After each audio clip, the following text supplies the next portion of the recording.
Դե ինչ, ողջույն հարգելի բարեկամներ, բարի գալուս update լրատվական, ես Ռաֆայել Ունացականյանն եմ և առաջարկում եմ միասին թարմացնել օրվա լրահոսը։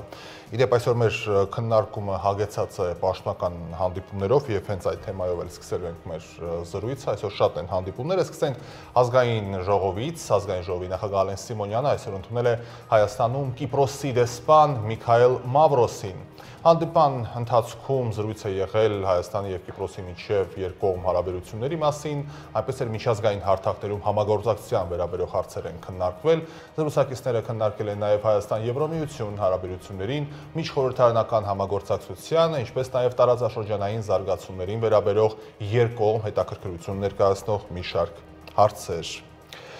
Ազգային ժողովի եվրոպական ինտեգրման հարցերի մշտական հանձնաժողովի նախագահ Արման Եղոյանը այսօր ընդունել է Կոնրադ Ադենաուրի հիմնադրամի Եվրոպայի և Հյուսիսային Ամերիկայի գրասենյակի ղեկավար Լարս Հենզելին։ Ողջունելով հյուրին, Արման Եղոյանը արժևորել է հիմնադրամի գործունեությունը Հայաստանում։ Հանձնաժողովի նախագահը Լարս Հենզելին ներկայացրել է տարածաշրջանում առկա իրավիճակն ու մարտահրավերները։ Նա անդրադարձել է Հայաստանի և Ադրբեջանի միջև խաղաղության պայմանագրի շուրջ ընթացող բանակցություններին, ինչպես նաև Հայաստան-Թուրքիա հարաբերությունների կարգավորման գործընթացին։ Արման Եղոյանը բարձր է գնահատել տարածաշրջանում երկարատև խաղաղության և կայունության հաստատման հարցում Եվրոպական միության և հատկապես Գերմանիայի դերակատարումը։ Հայաստանի ազգային ժողովի նախագահի տեղակալ Հակոբ Աշակյանն էլ Տաշկենտում հանդիպել է Ինդոնեզիայի պատվիրակության ղեկավար Մարդանի Ալի Սերայի հետ։ Ազգային ժողովի փոխնախագահը գոհունակություն է հայտնել դիվանագիտական հարաբերությունների հաստատումից ի վեր շարունակվող համագործակցության կապակցությամբ և շեշտել քաղաքական երկխոսության բարձր մակարդակի պահպանումը, այդ թվում փոխայցելությունների միջոցով։ Երկուստեք կարևորել են խորհրդարանական համագործակցության ընդլայնման ուղղությամբ ձեռնարկվող կարևոր քայլերը քաղաքական, տնտեսական, տեխնոլոգիական և մի շարք այլ ոլորտներում։ Վարչապետ Նիկոլ Փաշինյանը շարունակում է բավական ակտիվ կերպով ներգրաված լինել կրթվել է նորաձև է նախագծում։ Կրթվելը նորաձև է, հատկապես Մատենադարանում։ Այս մասին Facebook-ում գրառում է կատարել վարչապետը կից ներկայացնելով կարճ տեսանյութ։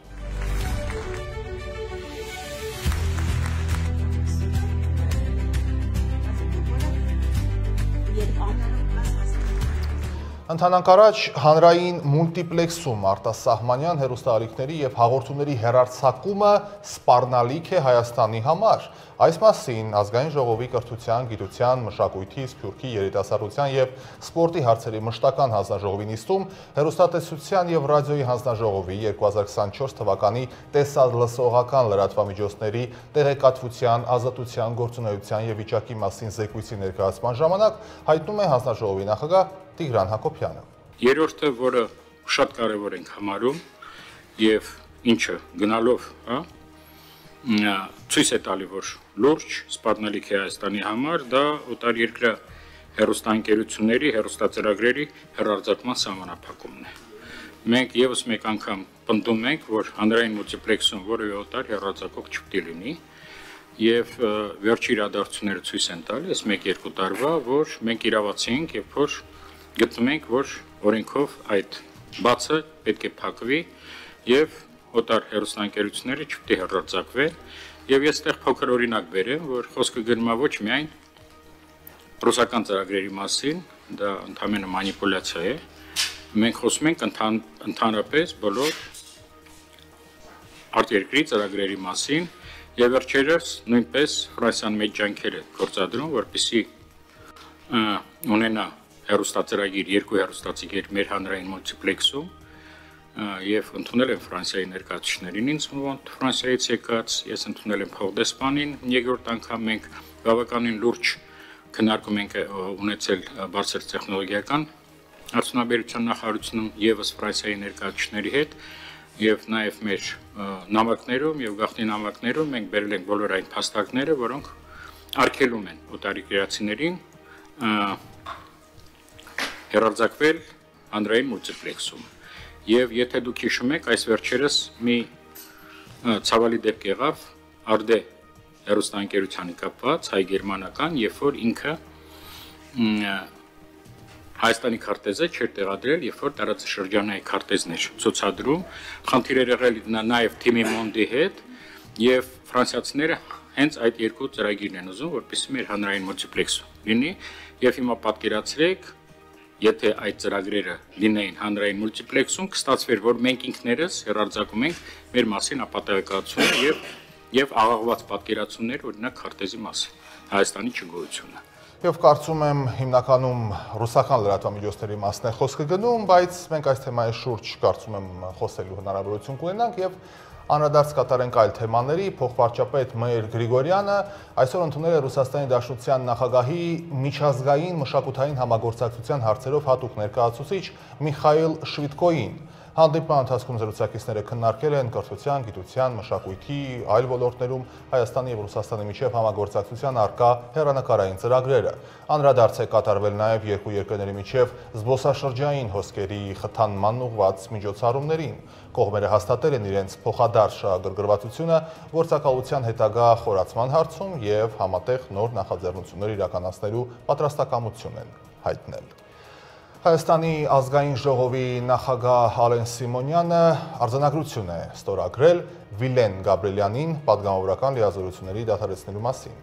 Ազգային ժողովի նախագահի ստորագրման արձանագրությունը արդեն հրապարակված է ազգային ժողովի պաշտոնական կայքեջում։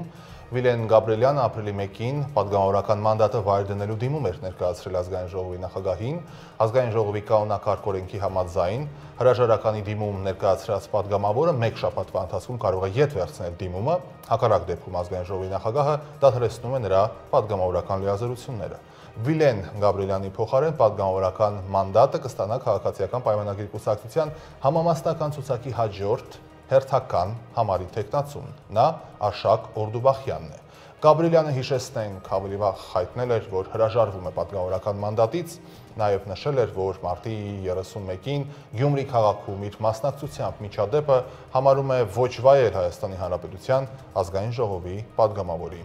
վարքին։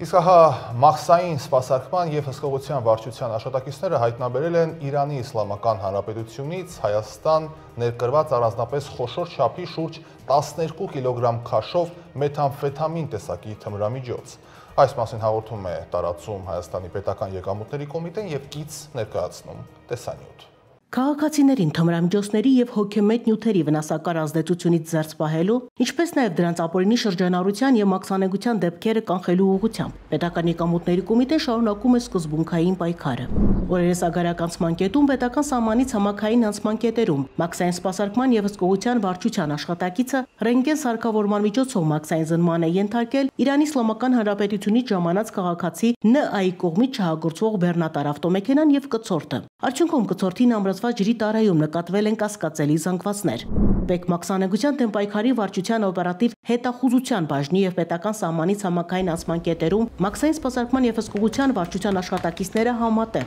կցորդին ամրացված ջրի տարայից հայտնաբերել են փայլաթիթեղյա տարաների մեջ լցված եւ փաթեթավորված ընդհանուր 11 կիլոգրամ 962 գրամ քաշով 15 փաթեթ, լցված մեթամֆետամին տեսակի թմրամիջոցին նմանվող սպիտակ բյուրեղանման զանգվածներով։ Թմրամիջոցի մաքսանեկություն կատարած լինելու անմիջականորեն ցակած հիմնավոր կասկածի արկայության հիմքով Իրանի քաղաքացին ձերբակալվել է, ով ներկայացվել է քննչական կոմիտեի Սյունիքի մարզային քննչական վարչություն։ Դեպքի արդիվ քննչական կոմիտեի Սյունիքի մարզային քննչական վարչությունում հարուցված քրեական վարույթի շրջանակում ՆԱ-ն ձերբակալվել է եւ քրեական վարույթի նախաքննությունը փոխանցվել է քննչական կոմիտեի հատկապես կարևոր գործերի քննության գլխավոր վարչության, մարդկանց տրաֆիկինգի, անչափահասների սեռական անձեռնմխելիության դեմ ուղղված եւ թմրամիջոցների ապօրինի շրջանառության հանցագործությունների քննության վարչություն։ Պեկմաքսանեկության դեմ պայքարի վարչության, ԱԱԾ տնտեսական անվտանգության եւ կոռուպցիայի հակասման գլխավոր վարչության եւ քննչական կոմիտեի հատկապես կարևոր գործերի քննության գլխավոր վարչության, մարդկանց տրաֆիկինգի, անչափահասների սեռական անձեռնմխելիության դեմ ուղղված եւ թմրամիջոցների ապօրինի շրջանառության հանցագործությունների քննության վարչության աշխատակիցների կողմից ձեռնարկված համատեղ լայնածավալ քննչական եւ օպերատիվ հետախուզական միջոցառումների արդյունքում պարզվել է, որ նշված մեթամֆետամին տեսակի թմրամիջոցը քաղաքացին Հայաստանի Հանրապետությունում պետք է փոխանցի Իրանից ժամանած ՈՄՆ-ին։ Օպերատիվ հետախուզական միջոցառումների շրջանակներում մեթամֆետամին տեսակի թմրամիջոցները փոխարինվել են նմանատիպ այլ զանգվածներով եւ մշակվել հատուկ քիմիական նյութով։ Պարզվել է նաև Իրանի Իսլամական Հանրապետությունից ժամանող անձի ինքնությունը։ Հայաստանի Հանրապետություն ժամանելուց հետո քաղաքացի N-ի նկատմամբ սահմանվել է հսկողություն։ Վերջինս ժամանել է Զվարթնոց միջազգային օդանավակայան եւ ուղևորվել է ՆԱ-ի հետ հանդիպման։ Երևան քաղաքում տեղակայված հյուրանոցներից մեկում օպերատիվ աշխատակիցների հսկողության ներքո քաղաքացի N-ին են փոխանցվել մեթամֆետամին տեսակի թմրամիջոցների փոխանցված զանգվածով փաթեթները։ Վերջինս ՊԵԿ եւ ԱԱԾ աշխատակիցների կողմից թմրամիջոցի մաքսանենգության եւ իրացնելու նպատակով ձեռք բերելու անմիջական ցակած հիմնավոր կասկածով ձերբակալվել եւ ներկայացվել է Հայաստանի Հանրապետության քննչական կոմիտե։ Քրեական վարույթի շրջանակում միջնորդությունները ներկայացվել դատարան Իրանի Իսլամական Հանրապետության քաղաքացիներ ՆԱ-ին եւ N-ին կալանավորելու վերաբերյալ, որոնք բավարարվել են։ Գանք Երևան ապրիլի 8-ին շտապօգնության մասնակցությամբ ողբերգական ավտովթար է տեղի ունեցել մայրաքաղաքում։ Երևանի քաղաքապետի մամուլի խոսնակ Հայկ Կոստանյանը հայտնում է, որ շտապօգնության մեքենայի բժիշկը ցավոք վթարի հետևանքով մահացել է։ Facebook-յան գրառումից տեղեկանում ենք հետևյալը, մեջբերեմ իր խոսքը. ցավով պետք է նշեմ, որ բժիշկը ամրագոտիով ամրակապված չի եղել, ինչի հետևանքով ստացել է ծանր վնասվածքներ, որոնք կյանքի հետ անհամատեղելի են եղել։ Մեջբերման ավարտ գրում է Երևանի քաղաքապետի մամուլի խոսնակ Հայկ Կոստանյանը։ Հայաստանի առողջապահության նախարար Անահիտ Ավանեսյանն էլ հայտնում էր այս ցավալի լուրի մասին կից գրելով, որ բժիշկը ցավոք մահացել է, բուժքույրը վիրահատվել է, առողջական վիճակը նրա գնահատվում է ծանր։ Facebook-յան իր էջում դեպքի մասին անդրադարձ է կատարել նաև Երևանի քաղաքապետ Տիգրան Ավինյանը, իր գրառումից տեղեկանում ենք հետևյալի մասին, մեջբերեմ քաղաքապետի խոսքը. իր գործի նվիրված մասնագետի կորուստը անդառնալի է, իմ խորին ցավակցությունն եմ հայտնում նրա ընտանիքին։ Բրիգադի մյուս անդամը, բուժքույրը այժմ գտնվում է հիվանդանոցում, կյանքին սպառնացող վնասվածքներից հետո նա վիրահատվել է եւ բժիշկները գնահատում են իր վիճակը ծանր։ Վարորդը նույնպես հիվանդանոցում է, ստացել է թեթև մարմնական վնասվածքներ, ամփոփում է Ավինյանը։ Եվ շատ հեռու չգնալով քաղաքապետարանից, Երևանի քաղաքապետարանի պաշտոնյա է կալանավորվել, այսպիսով Երևանի քաղաքապետարանի աշխատակազմի կոմունալ տնտեսության վարչության պետ Արսեն Կարոյանը 2 ամսով կալանավորվել է, հայտնում են հակակոռուպցիոն կոմիտեից, վերաքննիչ հակակոռուպցիոն դատարանը բեկանել է Կարոյանի նկատմամբ գրավը եւ արչական հսկողությունը որպես խափանման միջոց ընտրելու մասին առաջին ատյանի դատարանի որոշումը եւ Կարոյանի նկատմամբ որպես խափանման միջոց ընտրել է կալանավորումը։ Այս պահին խոսենք կամավորականների մասին, կամավորականների շարժումը ընդհանրապես ամբողջ աշխարհում, տարբեր երկրներում նոր շնչառություն է կարծես ստանում, Հայաստանը այս առումով եւս բացառություն չէ։ Հայաստանում այս պահին մոտավորապես 300,000 կամավոր կա։ Կամավորական աշխատանքով հիմնականում երիտասարդներն են, որ զբաղվում են, ոլորտը կանոնակարգելու կամավորական մշակույթը զարգացնելու համար 2 տասնյակ տարբեր քննարկումներից հետո համապատասխան օրենքը վերջապես ընդունվում է, կառավարությունն է մանրամասնում թեման ներկայացնելով կից տեսանյութ։ Ես կամավոր եմ։ Սոֆիան կամավոր դարձավ, երբ դպրոցից հետո առաջին տարում նախընտրած բուհի հավանած ֆակուլտետը չընդունվեց։ Միացավ Teens Live-ի թիմին համալրելու դեռահասների համար նախատեսված տեղեկատվական հարթակը։ Բարդ հոգեբանական շրջանը հաղթահարեց հանրօգուտ աշխատանք անելով։ Ինձ էլ շատ ծանոթները տենց են ասել, թե ինչու ես զբաղվում, ժամանակդ վատնում ես անկապ տեղը, գումար չես ստանում դրա համար, ու ես բոլորին բացատրել եմ, որ իմ խնդիրը տվյալ գումարը չի, այլ ինչ-որ մի բան սովորելը։ Աշխարհի բնակչության շուրջ 20%-ը կամավոր է։ Հայաստանի վիճակագրական կոմիտեի տվյալներով մեր երկրում կամավորական աշխատանքով է զբաղվում մոտ 300,000 մարդ, հիմնականում 15-ից 30 տարեկաններ, բայց աշխատանքի այս տեսակը միայն երիտասարդների համար չէ։ Տարբեր երկրներում մշակույթը կա,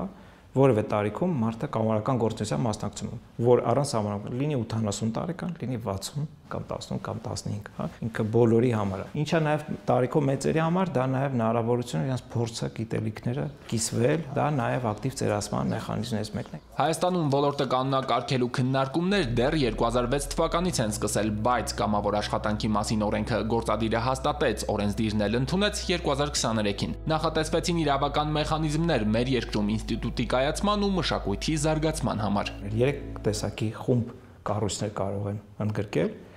դա պետական, շահույթ հետապնդող կառույցները եւ պետության կողմից ստեղծված շահույթ հետապնդողները, որոնց սեփականատերը պետությունն է։ Այսինքն բոլոր դեպքում գաղափարախոսությունը կամավոր ներգրավելու կամ դա հանրային օգուտն է։ Այսպիսով կանոնակարգվեց նաև կամավորական աշխատանքի հավաստագրերի, այսպես ասած, առուծախը։ Բազմաթիվ հատկապես կրթական կառույցներ ընդունվելու կամ արտոնյալ զեղչեր ստանալու համար այսպիսի փաստաթղթերն ընդունելի են։ Կային կառույցներ, որոնք օգտվում էին առիթից ու շահագործում պատանիներին, երիտասարդներին։ Եթե որևէ կառույց իրավունք չունի կամավորներ ներգրավելու, կարա դիտարկվի որպես չգրանցված աշխատողի սկզբունքը դա արդեն ընկնում է այլ լիազոր մարմինի արդեն ունեն վերահսկման ֆունկցիաներ։ Կամավորի տեղեկանքների տրամադրման կանոնակարգել ենք դա միայն պետության կողմից հստակ սահմանված կարգով կարող է տրամադրել ու դա միայն e-work համակարգով կարող է լինել։ Այլ տարբերակով պետությունը չի ճանաչում որևէ կամավորական տեղեկանք։ E-work-ը նախարարության ստեղծած տեղեկատվական հարթակն է Հայաստանի աշխատաշուկայի մասին։ Այստեղ առանձին ենթաբաժնում կարող են գրանցվել թե կամավոր փնտրողները եւ թե նրանք, ովքեր ուզում են հանրօգուտ աշխատանք անել ձեռք բերել փորձ, հմտություններ։ Մարդասոցիալիզացումը, փափուկ հմտություններ է ձեռք բերում կամավորության ընթացքում, նաև սոցիալական կապիտալ է ձեռք բերում, հետագայում այլ երկրների փորձը ցույց է տալի, որ մարդիկ ավելի հեշտ են աշխատաշուկայում ինտեգրվում։ Թեև օրենքում խստացումներ չկան, բայց կամավոր ներգրավող կազմակերպությունները պարտավոր են երաշխավորել առողջ անվտանգ պայմաններ աշխատանքի համար, չոտնահարել նրանց արժանապատվությունը, գործուղումների դեպքում վճարել։ Հիմա օրենքի կիրարկման փուլում նախարարությունը շահագրգիռ կողմերից հավաքում է կարծիքներ, առաջարկություններ առաջիկա լրամշակումների համար։ Միջազգային լրահոսին ընդառաջ մարզական մեկ հաճելի լուր, ըմբիշ Արսեն Հարությունյանը Եվրոպայի առաջնության կիսաեզրափակում է։ Այսպիսով ըմբիշ Արսեն Հարությունյանը շարունակում է վստահ իր ելույթները, նա անցել է Բրատիսլավայում ընթացող Եվրոպայի առաջնության կիսաեզրափակիչ։ Այս մասին տեղեկությունը տարածում է ըմբշամարտի ֆեդերացիան։ Հիշեցնենք, Հայաստանի ազատ եւ հունահռոմեական ոճի ըմբիշները ապրիլի 7-ից 13-ը Սլովակիայի մայրաքաղաք Բրատիսլավայում մասնակցում են Եվրոպայի 2025 թվականի առաջնությանը, Հայաստանի հավաքականը մրցաշարին մասնակցում է 17 ըմբիշով։ Այս պահին հերթը միջազգային լրահոսինն է, որը կներկայացնենք տեսաշարով։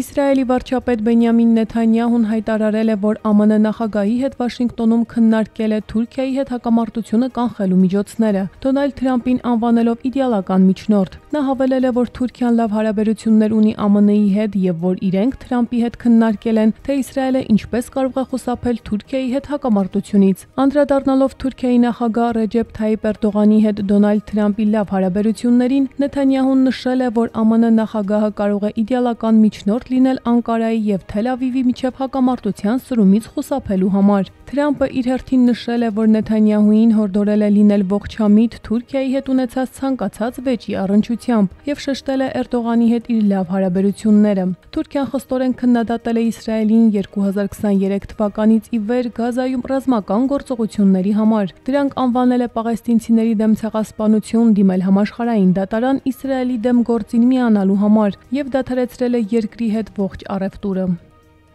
Ֆրանսիայի եւ Եգիպտոսի նախագահներ Էմանուել Մակրոնը եւ Աբդել Ֆաթահ Ալ-Սիսին, ինչպես նաեւ Հորդանանի թագավոր Աբդալլահ II-ը Կահիրեում անցկացրել են եռակողմ գագաթնաժողով Գազայում տիրող իրավիճակի վերաբերյալ։ Հորդանանի, Եգիպտոսի եւ Ֆրանսիայի ղեկավարները համատեղ հայտարարությամբ կոչ են արել անհապաղ վերականգնել Գազայի հատվածում հրադադարը եւ իրականացնել հունվարի 19-ին ստորագրված համաձայնագիրը, որը նախատեսում է բոլոր պատանդների ազատ արձակման եւ բոլորի անվտանգության երաշխիքը, ընդգծելով նաև հումանիտար օգնություն տրամադրելու անհրաժեշտությունը։ Ֆրանսիայի, Եգիպտոսի եւ Հորդանանի առաջնորդները հայտարարել են, որ Պաղեստինի ինքնավարությունը պետք է ստանձնի Գազայի հետ պատերազմյան կառավարումը։ Հայտարարության մեջ առաջնորդները մերժել են իրենց հողից պաղեստինցիների տեղահանման եւ պաղեստինյան տարածքների բռնակցման ցանկացած փորձ։ Եգիպտոսի նախագահի գրասենյակը հայտարարություն է տարածել, համաձայն որի եռակողմ գագաթնաժողովի շրջանակում Եգիպտոսի, Ֆրանսիայի եւ Հորդանանի առաջնորդները ապրիլի 7-ին համատեղ հեռախոսազրույց են ունեցել ԱՄՆ նախագահ Դոնալդ Թրամփի հետ, քննարկելով Գազայի հատվածում հրատապ հրադադար ապահովելու ուղիները։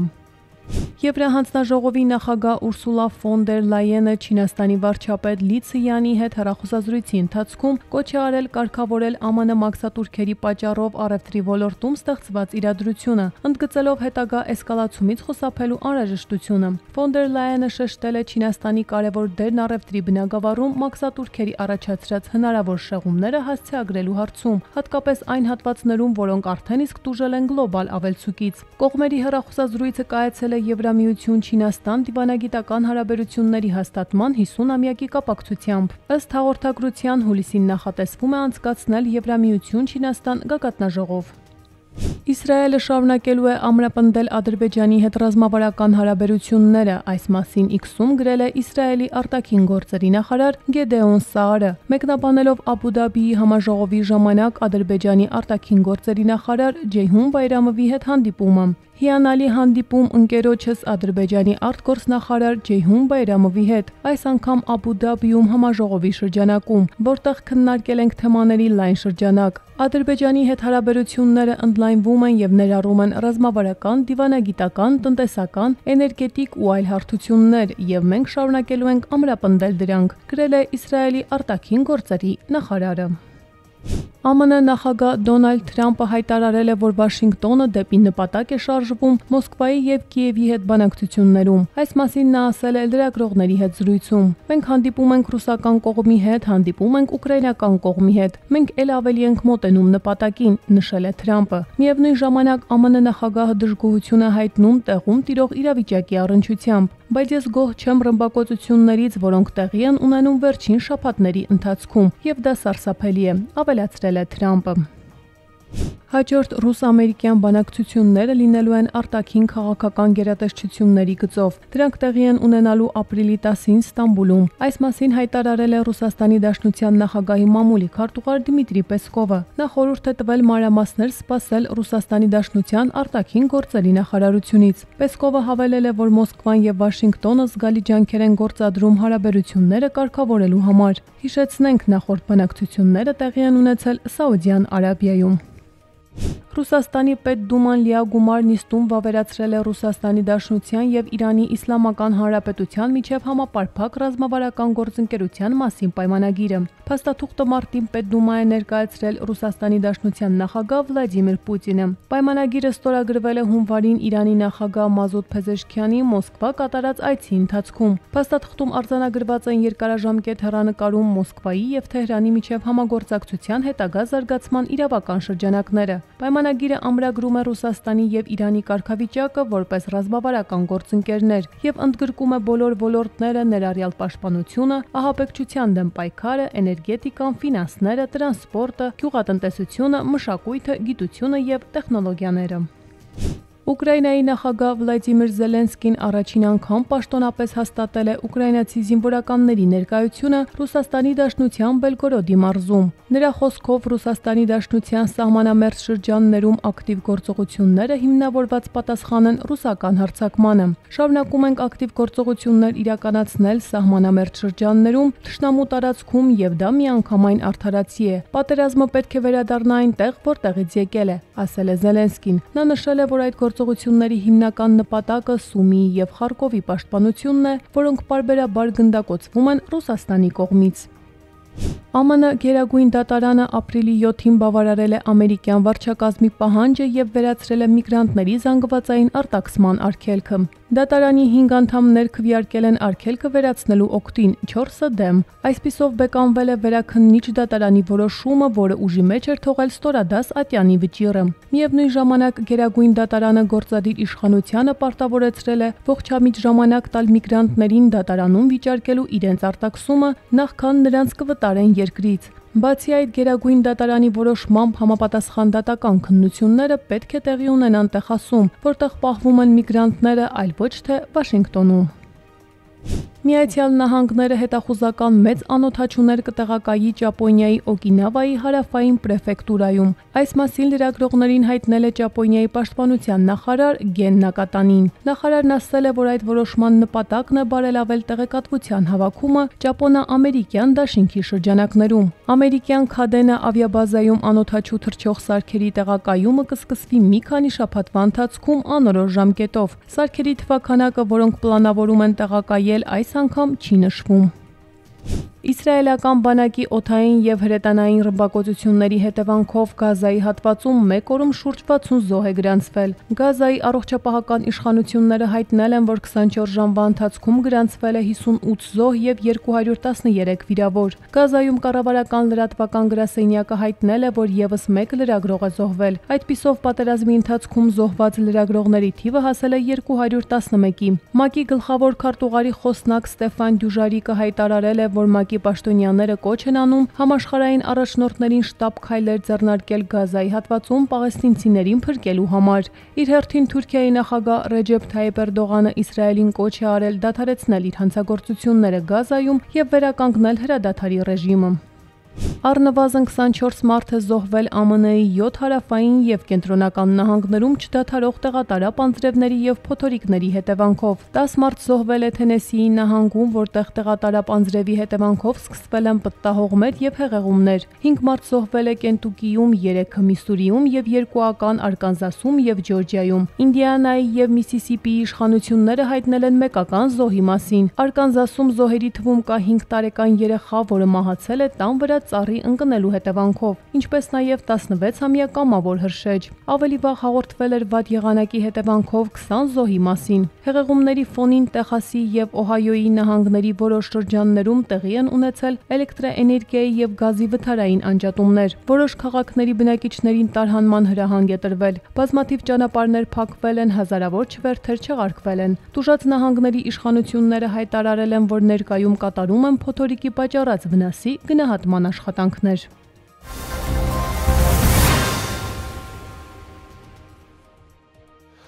Եվ վերջում եղանակի մասին, ապրիլի 10-ից 13-ը առանձին շրջաններում, ապրիլի 9-ին շրջանների զգալի մասում սպասվում են տեղումներ։